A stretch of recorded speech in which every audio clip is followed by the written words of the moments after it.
todo el mundo en términos de especie y de individuos.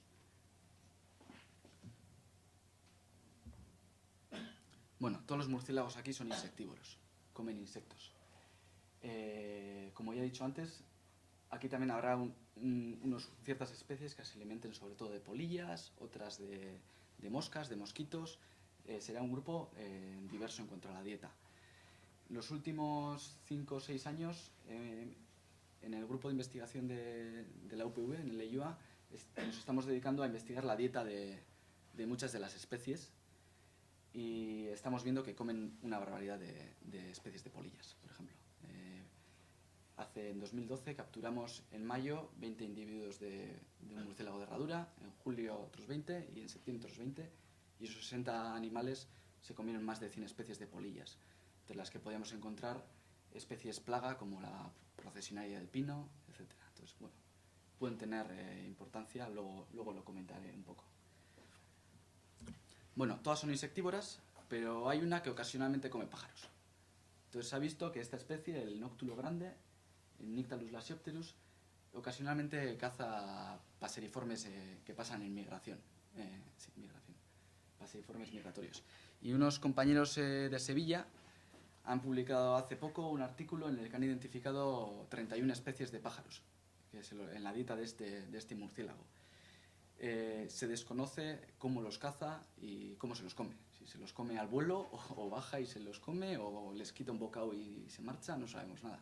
Pero esto se ha descubierto hace poco. Bueno, comentar que este murciélago come pájaros, es el que tiene 60 centímetros de envergadura alar, es un bicho considerable y cuando lo tienes en la mano y abre la boca tiene unos dientes bastante grandes. Y luego, muy cerquita de aquí, pero no en el País Vasco, pero sí en el Mediterráneo, nos encontramos con una especie que pesca. Es insectívora, pero a veces pesca peces. Entonces una compañera, Osteizka Aizpurua, realizó la tesis sobre el comportamiento de pesca de esta especie y os voy a poner un vídeo cortito en el que se ve, en el que Osteizka grabó los murciélagos, ofrecía a los murciélagos peces y quería ver en qué diferencia había en el comportamiento de caza entre cazar un pez o cazar un insecto que está posado en el agua. Porque en teoría esta especie era insectívora, pero de repente en unas heces se encontraron unas escamas, se siguió viendo qué es lo que pasaba ahí, se fue al lugar donde se encontraron esas heces y se vio que pescaba peces. Entonces eso sí sugería que había un cambio de comportamiento en los murciélagos. Entonces, con ese fin, lo que hizo fue grabar a cámara rápida o lenta los murciélagos pescando mientras les ofrecía unas beitas y lo sincronizó con los ultrasonidos. Entonces aquí, no sé si podéis oír. Vale, esos son los pulsos de colocalización. Tienen diferentes fases. Entonces aquí le ofrece una cosa, aquí, que simula un insecto en el agua.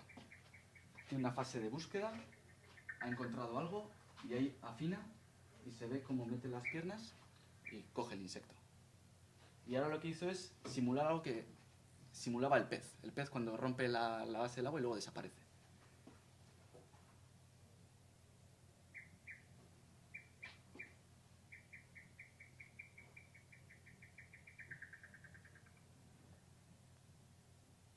Bueno, aquí se ha repetido el vídeo. No mete las patas en el agua. Y bueno, ha fallado en cogerlo, pero... y aquí sí simula el pez y se ve un comportamiento totalmente diferente. Otra vez las fases de búsqueda, la ecolocalización no la podemos oír, pero aquí está modificada para oírla.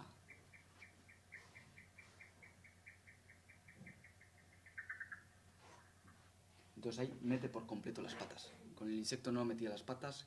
Cuando detecta que es un pez, interpreta que es un pez, tiene más carne, es más nutritivo, mete las patas hasta el fondo y se lo lleva a la boca. ¿Los captura con las patas? Sí. Este murciélago en castellano se llama el patudo Y para el tamaño que tiene, tiene unos dedos y unas patas grandes. Y sí. Y suelen estar cazando.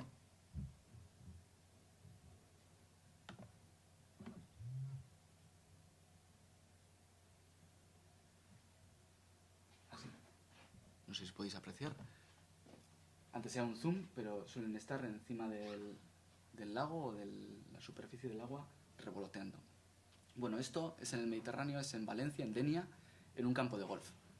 El Mediterráneo, como ya sabéis, está destrozado y no quedan hábitats naturales donde podían encontrarse los peces pequeños de los hábitats de pequeños lagos o lagunas lacustres o de agua dulce. En el campo de golf se encuentran esas condiciones que antes podíamos encontrar en un medio natural mediterráneo. Y alguien soltó unas gambusias, que es un pez pequeñito, exótico, han crecido un montón y una colonia que no tenía peces disponibles hace pocos años ha comenzado a cazar peces. No sabemos si ya sabían pescar o si han aprendido de nuevo. Entonces, bueno, es algo interesante.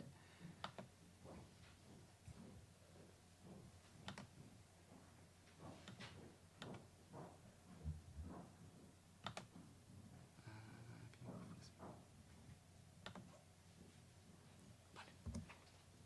Bueno, ahora veremos cómo vive un murciélago de Espitarte o de esta zona, de una zona templada, durante un año, un ciclo.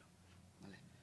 Entonces, comenzamos en noviembre, los días son cada vez más cortos, las noches más frías y la diversidad de insectos y la abundancia empieza a bajar drásticamente y los murciélagos comienzan a tener fases de letargo cada vez más largas.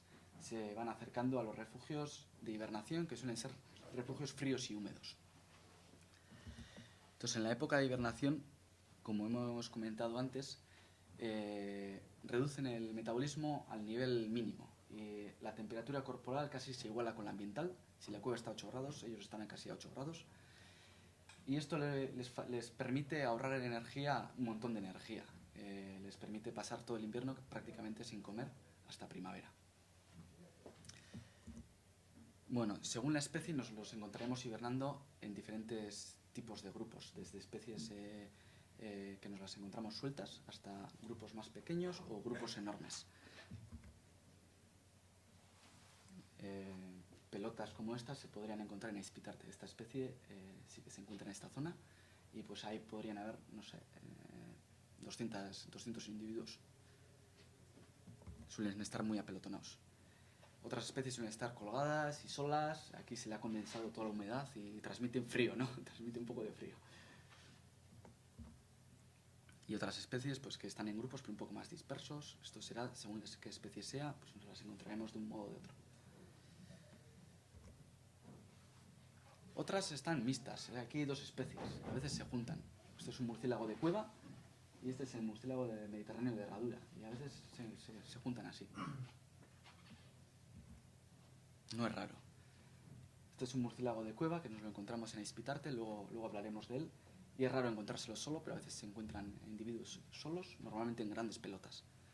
Pero cuando se concentran en esos montones, ¿se hace lo hacen con algún fin para conseguir calor o para protegerse Sí, entre ellos? O... sí, la conservación de la temperatura es más fácil en grandes pelotas. Sí. Luego el murciélago pequeño de herradura, que este también se encuentra en Espitarte, este suele estar solo, suele estar suelto, a poca altura, a mucha. Bueno, de invierno a primavera empiezan a templar las noches, los insectos empiezan a abundar y se van activando y se van moviendo de las cuevas de hibernación a las zonas de cría, a las colonias de cría. Entonces, estos suelen ser, al contrario que las de hibernación, sitios cálidos. Estas colonias de cría suelen durar hasta que las crías son capaces de volar y entonces se deshacen las colonias. Eso pasará para finales de agosto, septiembre. Y podemos encontrárnoslos pues, desde cuevas o árboles hasta edificios, en los áticos. Aquí un murciélago de herradura pequeño con la cría recién nacida entre las alas. Y aquí otra especie. Cada especie tendrá su comportamiento particular. Es una pelota del murciélago ratonero grande. Están todos ahí agrupados. comentar que las colonias de cría solo las forman las hembras. A veces de varias especies. Solo tienen una cría, como hemos mencionado, y esto supone el crecimiento de la población muy lenta. Y son animales gregarios, forman grupos grandes. Y estas características hacen de ellos muy vulnerables, animales muy vulnerables, ya que las molestias en un solo refugio pueden afectar a toda la población, que pueden ser desde 20 individuos hasta varios cientos. Entonces, el molestarlos en una colonia de cría, en una cueva, puede suponer que la colonia se disperse y ninguna cría o muy pocas crías salgan adelante. Como ya hemos mencionado antes, a veces forman colonias mixtas o guarderías.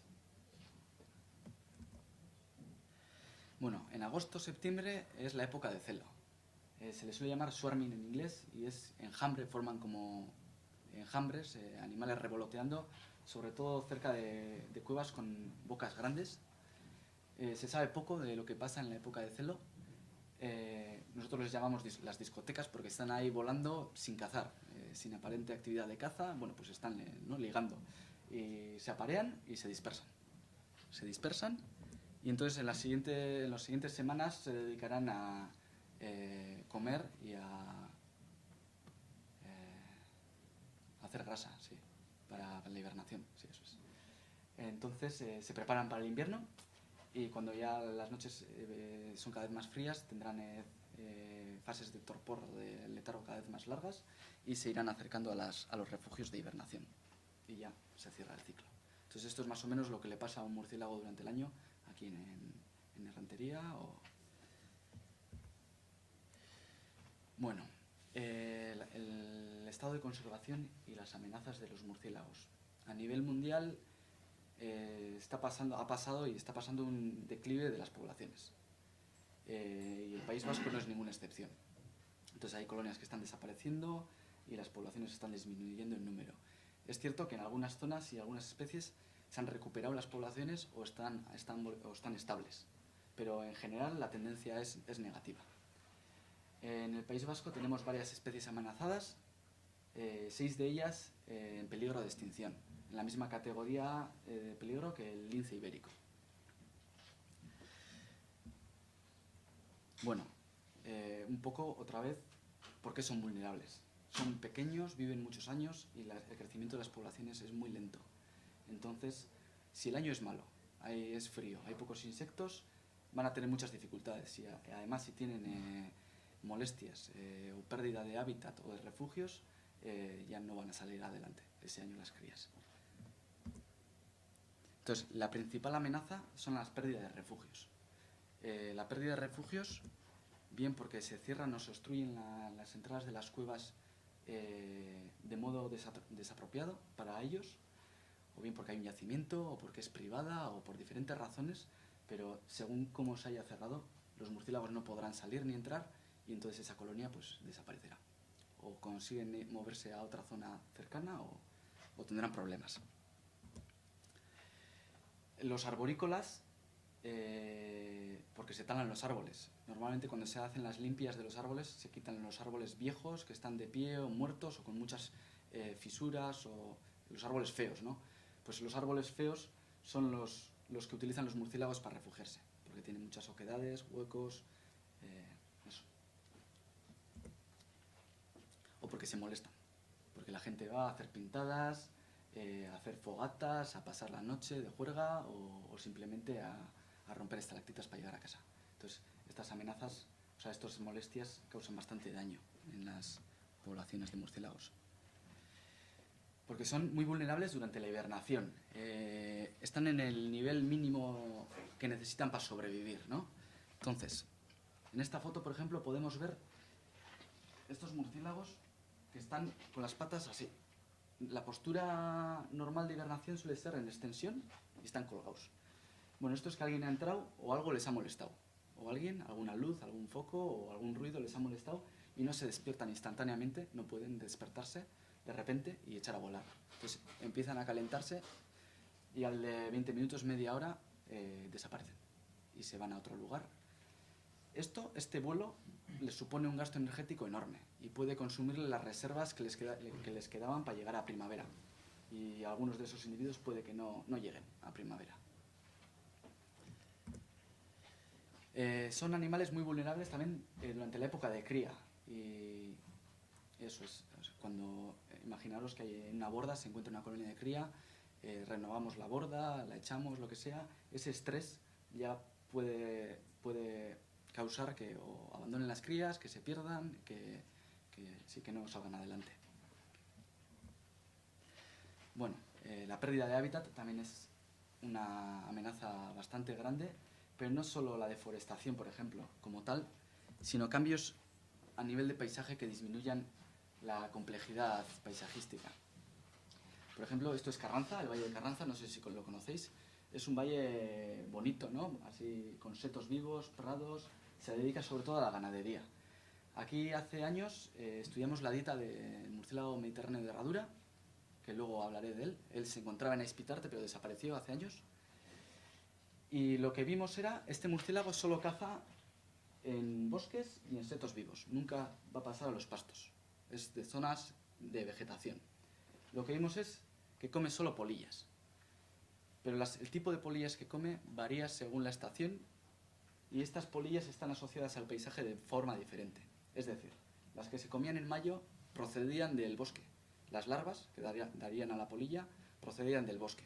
En julio, en la época de cría, procedían un poco de todo el paisaje, de prados, de plantas que se encontraban en las praderas, de los bosques, y en septiembre solo de los prados, de las plantas herbáceas que se encontraban en las praderas para alimentar al ganado.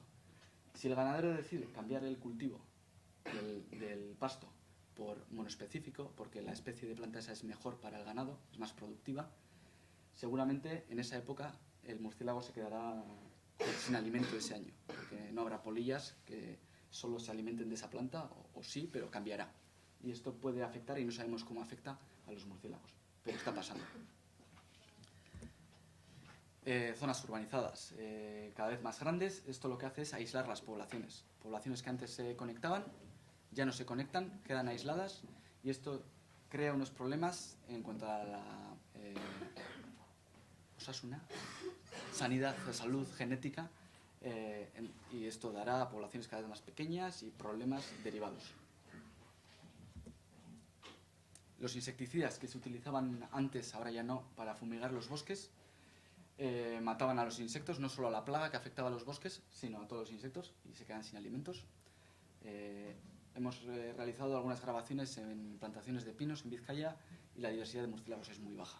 No sabemos si es por los pinos, porque no hay insectos, o por qué es.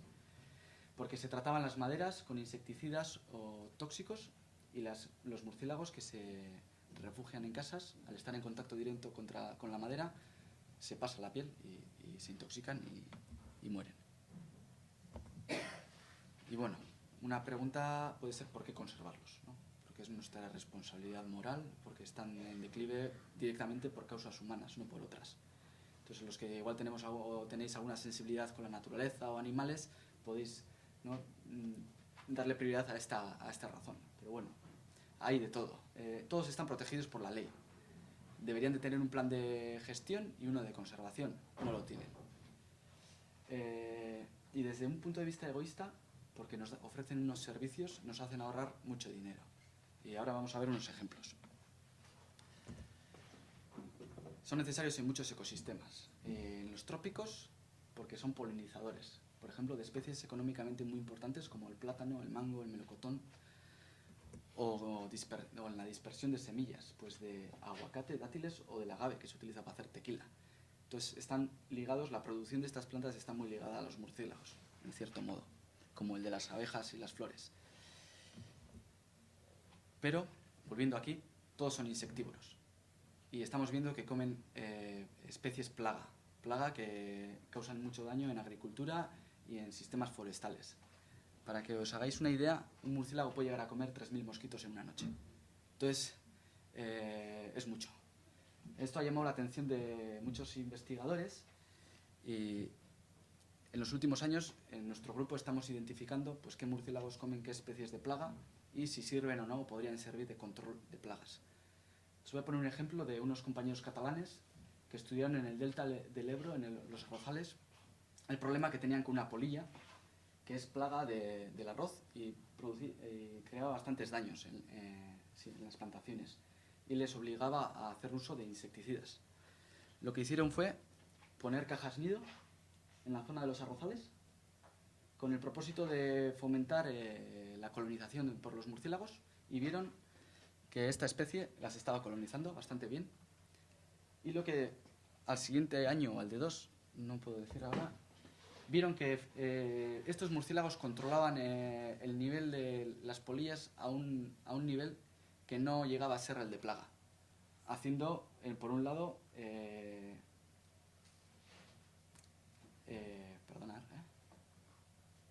más producción de arroz, básicamente, y ahorrar el gasto en insecticidas. Ahorrar el gasto en insecticidas, ahí dieron un dato, pues 116.000 euros por tantas hectáreas. Y cosas parecidas se están viendo en Estados Unidos con plantaciones de diferentes árboles, etc.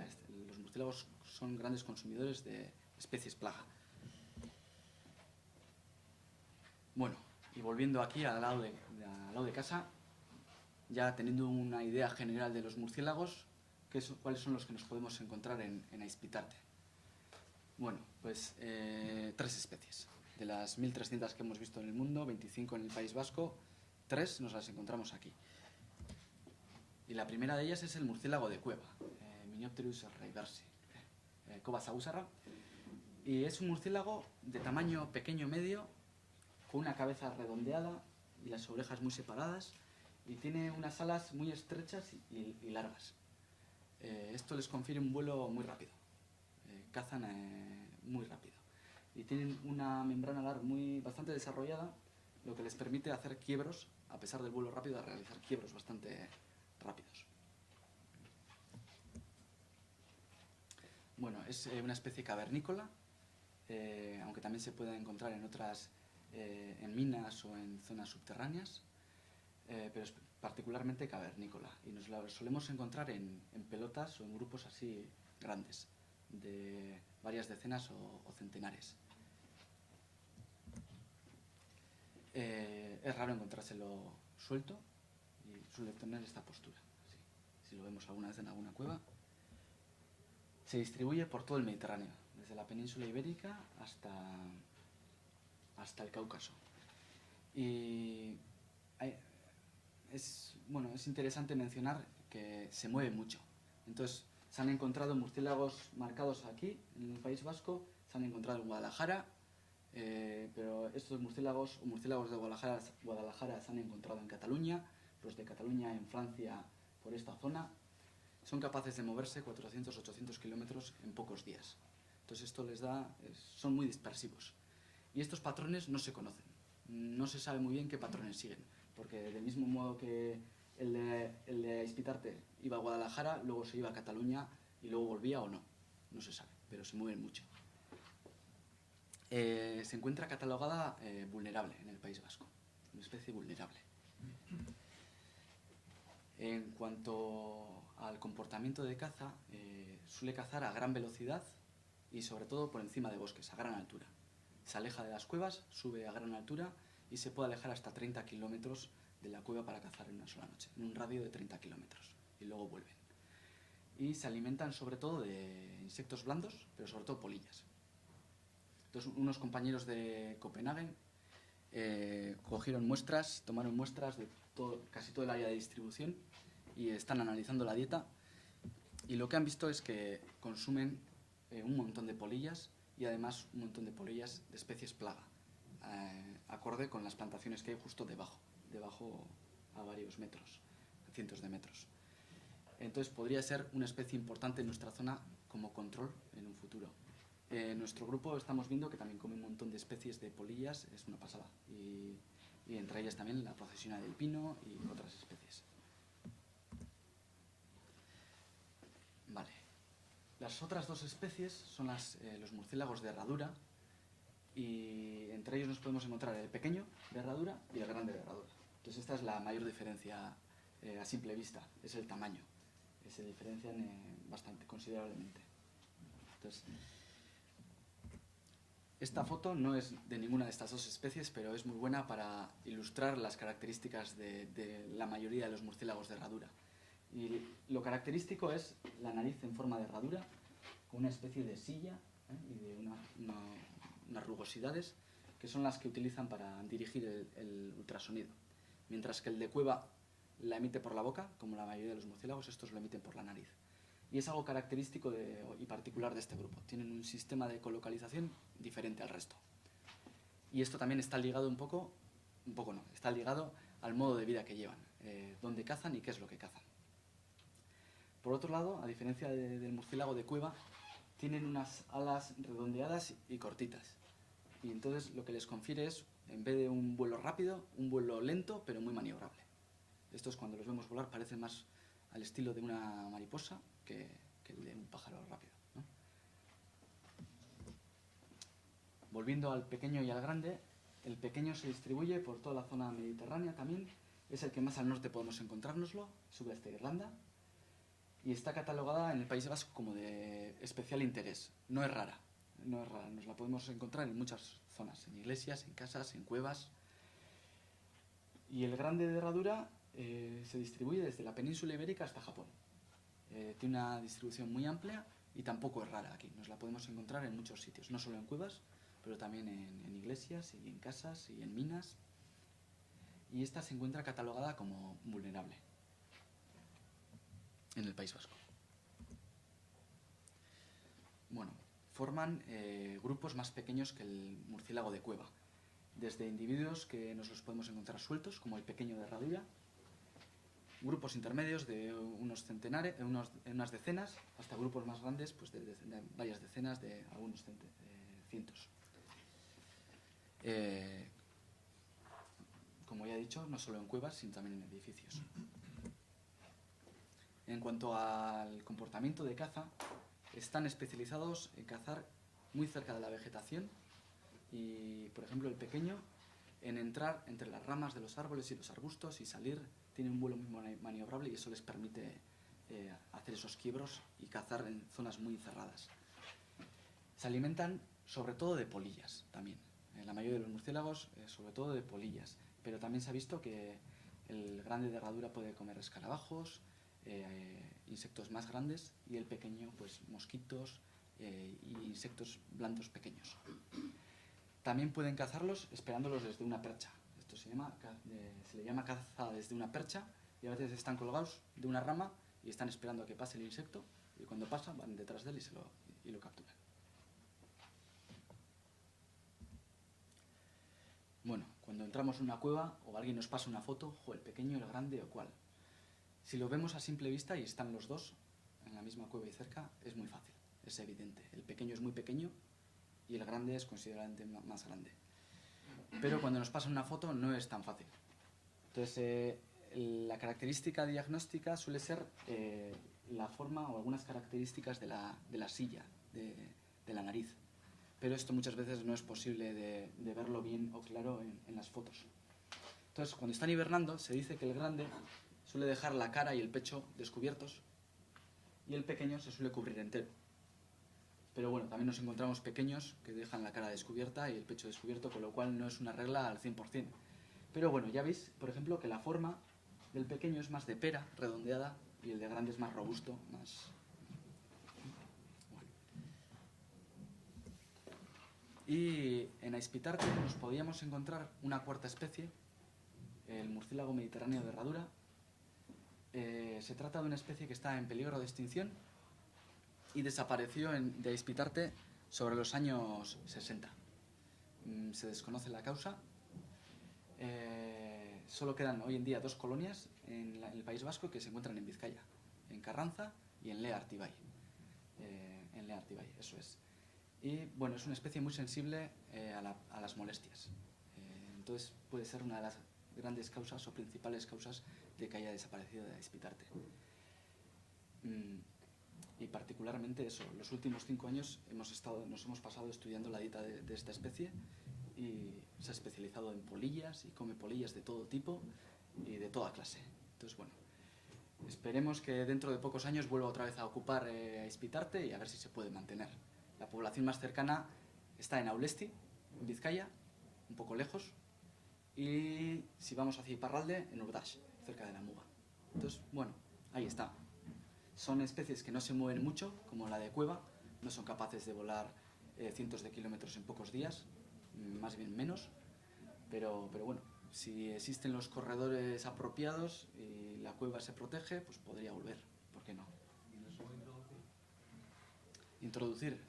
Sí, coger un núcleo de población y llevar. Pero tienes que buscar una población donde sobren, ¿no? O donde, quitando un grupo que pueda ser viable, pueda crear una población viable. Eso es, viable. No conozco de casos de reintroducción en murciélagos, de relocación, no sé. Sí, es difícil porque no sabes cómo no conocen la zona, no sabes cómo van a comportarse. Y eso es todo. Si tenéis alguna pregunta, querría mencionar antes de acabar que bastantes de las diapositivas, cierto material me lo ha pasado Lidia Jiménez, que no ha podido venir, y le quería dar gracias a ella también. Eta eskerrik asko zuei.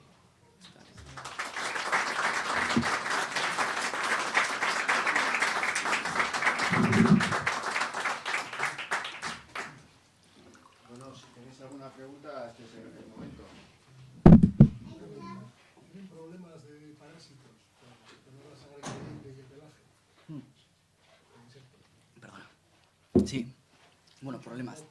Según la especie hay especies que tienen muchos parásitos. Por ejemplo, Miniopterus, el murciélago de cueva, suele tener bastantes parásitos. Los de herradura no toleran tanto. ¿Tienen algún sistema para quitarse otro encima? ¿Algún tipo de baño, descolgarse entre ellos? No sé. Hacen grooming algunos. Se los comen entre ellos algunos, pero no sé si vosotros sabéis. No. Se cree, bueno, hay algunos animales que, sobre todo parásitos intestinales y así, comen tierra en los trópicos y así. Se está viendo que en algunas zonas de hibernación se han encontrado tierra en las heces de estos murciélagos. No sé si es porque en las cuevas beben agua y está diluido y los sedimentos se acumulan, o igual es para desparasitar. ¿El agua la beben quietos o en movimiento? Normalmente en movimiento. Sí, en movimiento. Suelen hacer según la especie, pero así en vuelo, bajan y luego vuelven a subir. Sí. Y una última pregunta. ¿Alguna dieta de himenópteros, de abejas, de avispas? Alguna ha salido, no sé si ha sido de cueva, alguna especie. No, en general no. Polillas, lepidópteros, dípteros, neurópteros, coleópteros, alguna especie, efemerópteros, sí.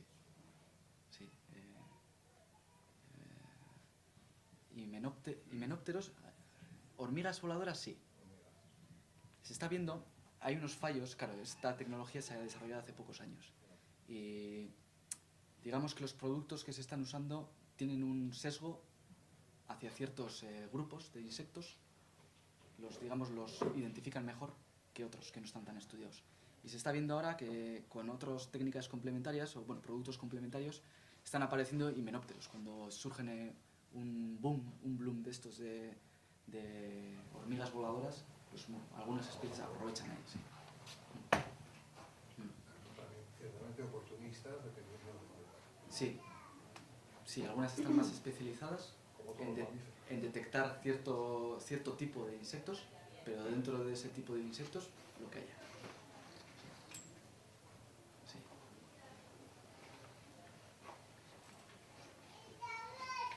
¿Las cajas nido que hemos visto antes tienen alguna forma especial para este tipo de...?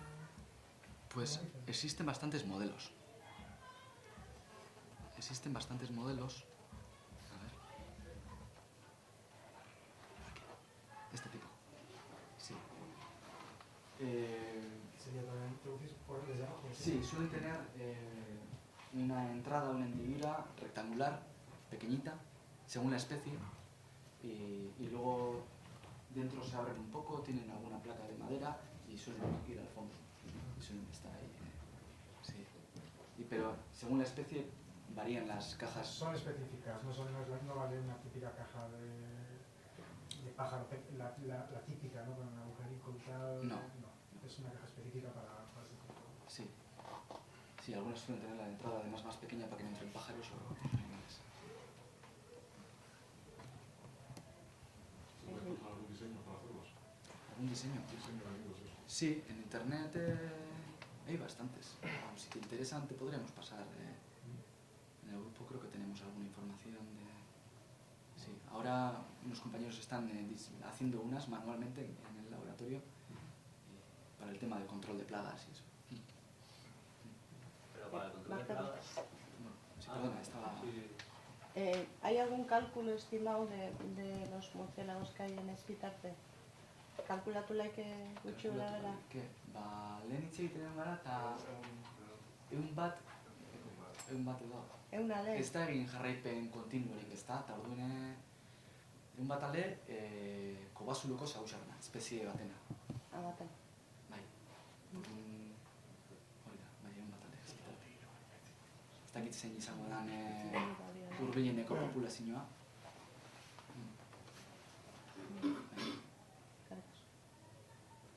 Sí, perdón. Para el control de plagas,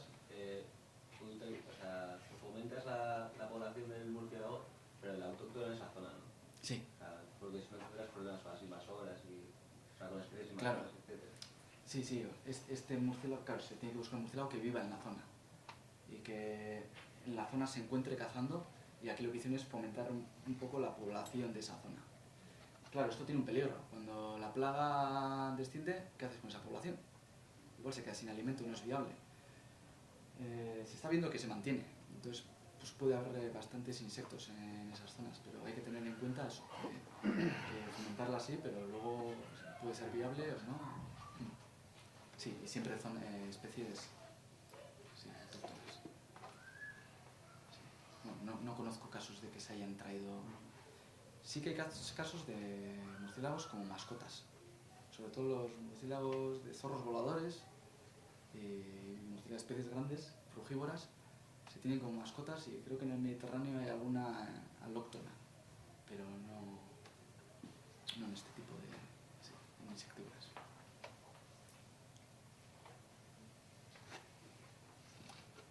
Como mascotas se dejan, bueno, los frugívoros, me imagino, ¿no?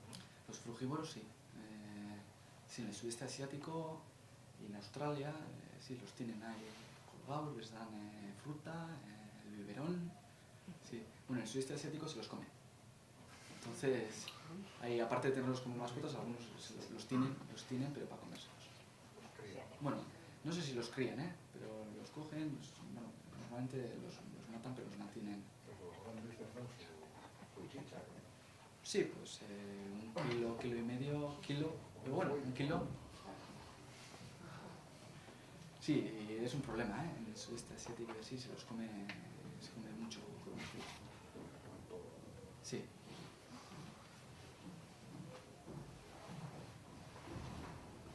Errenteriari buruz bi galdera bat.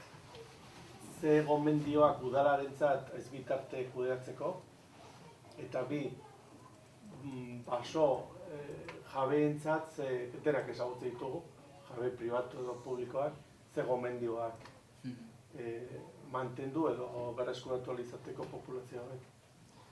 Ni pertsonalki Espitarte ez dut asko ezagutzen. Orduan, baina orokorrean dira kobazulu hogeinetan dauden mehatxuak dira saguzarrak kaltetzen dituztenak. Bizita asko daude, ez da, lehen hitz egiten egon gara. Ze gomendio populazioak mantenduteko. Bizitak murriztu beharko lirake, bintzat sasoi batzutan. Batez ere vulnerableak edo zaurgarria dire epoka de cría, kumatze sasoian eta hibernazioan. Neguan eta berri bukaera udan. Orduan sasoi horretan kobazula izan beharko litzake nahiko babestua edo kontrolatua bintzat. Eta ez hori bakarrik, hori da, izango dugu etxea, baina gero behar dituzte izalekuak. Dinosu basoen jabei eta aholkuek edo? Hori dira kabernikoloak, baina forestala baditugu, ez? Forestalak euki bai, baina ez dut usteaz hemen askoiko ditugunik. Artikutzan egon zehatez, mostratzen Joserrakin da. Bai. Eta, bueno, artikutza bezala, pues, bintzat Añarbe edo Oiartzunen edo Goitzuetan, ez? Zaila da, Gomendioak zaila da. Lur pribatuetan zer egiten duzu.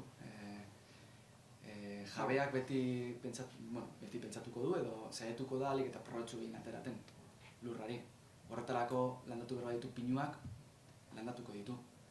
Esaten badiozu mantendu behar ditula zuaitzak, zaharrak eta zutunik zuloak dituztelako eta bertan babesteko eta mantendu behar da dibertsitate bat basoan intsektuak egoteko eta beraien izalekuak eta bideragarria izateko beraien populazioa. Ez dakit, lur pribatuak hemen txikia dira, zaila da. Diru publikoa jasotzen dute, ez? Hori bai, zer ingo nuken nik, ez dakit. Hori da galdera. Hori da galdera, nik zer ingo nuken. Lur pribatua dira, da gai komplikatu bat. Ez emon diru laguntzarik pinua jartzeko. Porque ez dira rentagarriak. Gero asko bertan bera uzten dira. Ditu pinudi mantxa asko, diranak oso sarrak, ez dira rentablea, errentagarria egurra ateratzea, eta hor dago berriro basoa azpitik etortzen. Horiek landatu dituzte, bere momentu elemenzialako diru laguntzak, eta gero ezan errentagarria egurra izaltzea eta horretzu dituzte. Ez emon diru laguntzarik ez fomentatu behintzat, pinu espeziak edo espezia aloktonoak eukaliptua landatzea.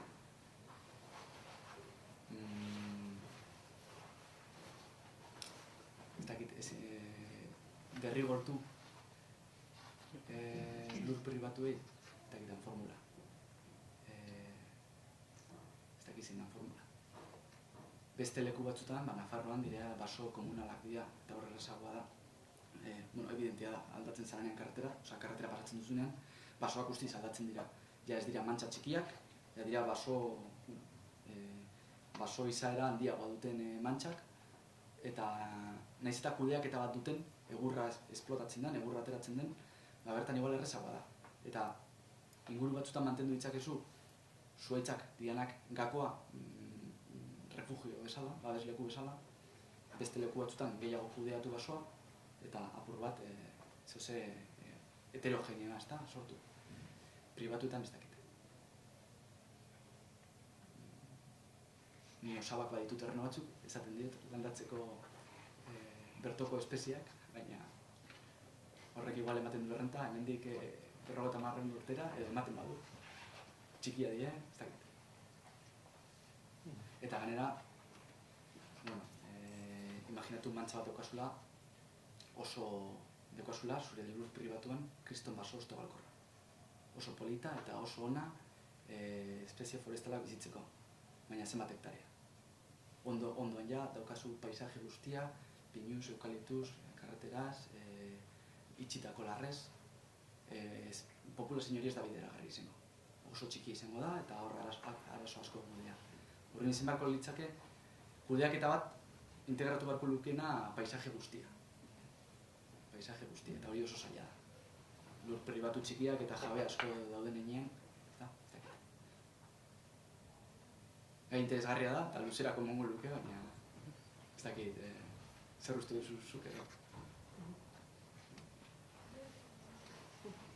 Bueno, diru publikoa bali tartean, balintzatu beharkoa. Esan nahi dut, gauza da fauna, kasu honetan, ezagutzarren ezagutpena, baina gero behar da gestioa. Ezagutzea oso ondo, berreskuratu behar dira desagertutako espeziak edo falta den espeziak, kudeaketa behar da, aktiboa. Publikoan, edo Gipuzkoako kasuan, 80% pribatua da, orduan jardun egin behar da.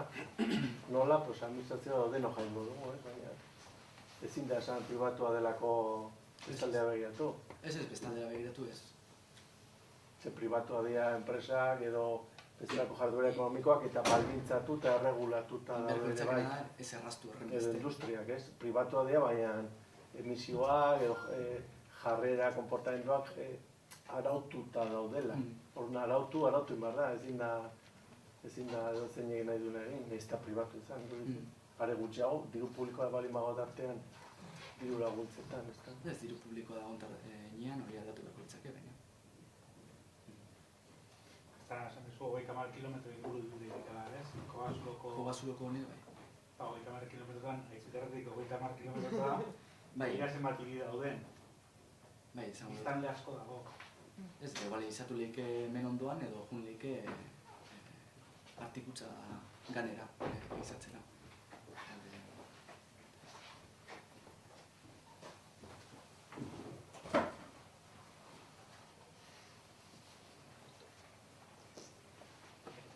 Beste galderarik, otra pregunta. Galderarik ez? Hirietan ez dira bizitzen. Bai, daude espeziak hirietan, etxeetan eta tegin azpian eta persianen rolloetan edo bai, bizi daitezkenak. Bai. Askotan faroletan eta ikusten ditugunak, edo parketan. Bai, espezie batzu bai. Bai, dira oso generalistak eta horiek dira aurkitzen ditugunak askotan pinu landaketetan eta gure inguruko basoetan. Artikutza igual da salbuespen bat, hor dagolako oso diverso, baina gainontzeko basoetan oso espezie gutxi topatzen ditugu. Eta beti dira, barkatu horrek, hirietan eta generalista dienak, edozein, ia edozein tokitan bizi daitezkenak.